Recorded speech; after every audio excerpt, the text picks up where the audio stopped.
e siamo in Francia, a Le Bourget-du-Lac, al INES, l'Istitut National d'Energie Solaire. Vedete qui di fianco a noi è una Peugeot 106 che è sotto carica di corrente in questo momento, un istituto che, come dice il nome, ovviamente si occupa di energia solare.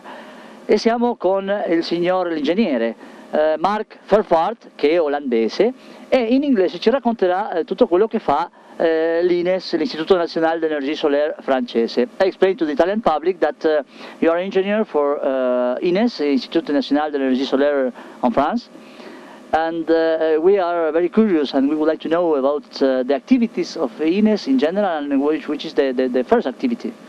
Yeah, INES is a research center, so we focus on fundamental research. We have a department of development for silicium to make it as cheap as possible. After that we have activities in module manufacturing, how to make it as cheap as possible. And then the whole systems team, how to use it, how to bring it to the end user. And one of the main items at the moment is transport.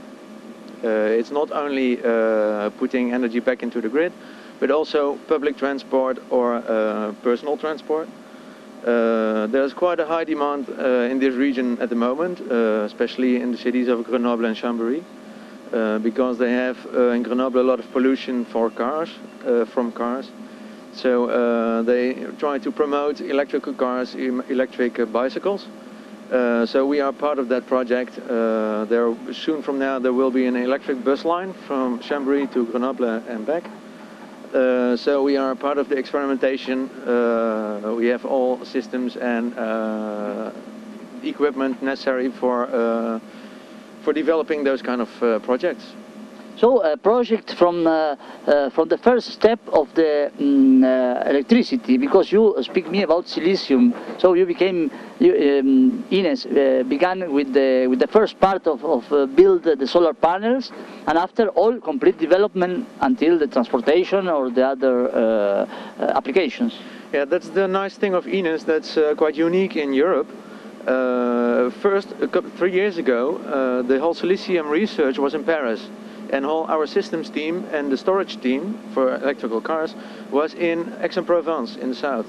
So we were at 5 different places, and INES is the first attempt to bring everything together in one street.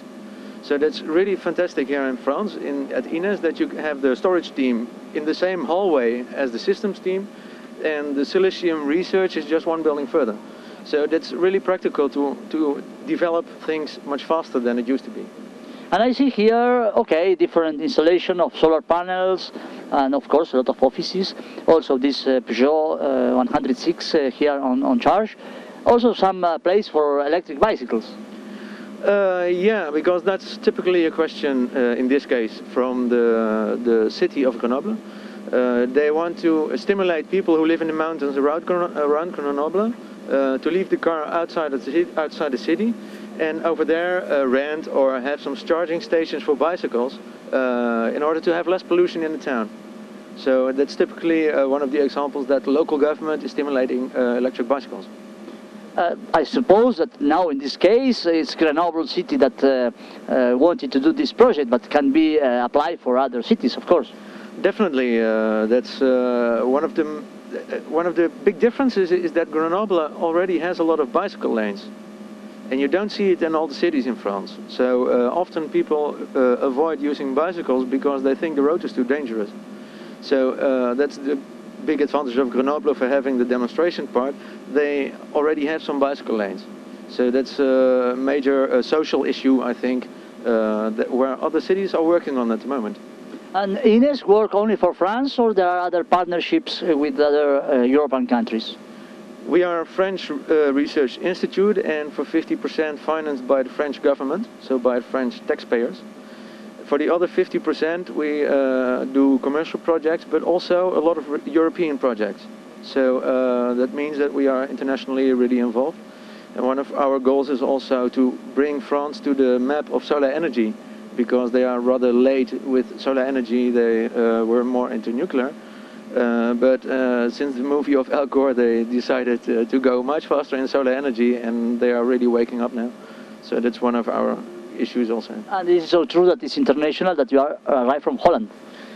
Yeah, that's if a country like France didn't do much into solar energy for until 5 years ago, so experience is hard to find. They have very good engineers, but with 10 years experience in solar energy, they never did something not so much in solar energy. So we attract also quite a lot of engineers from outside with specific experience. So therefore it's quite an international center at the moment. I know that Holland is one of the most important countries for bicycles. It's the country of the bicycle. Yeah, that's true, but strangely enough, not for electric bicycles. Because in Holland, electric bicycle is always, until today, seen as a remedy for old people to have them moving again. It's curious, this thing. Yeah, it's quite curious. They have the most bicycles of all the planet, except China.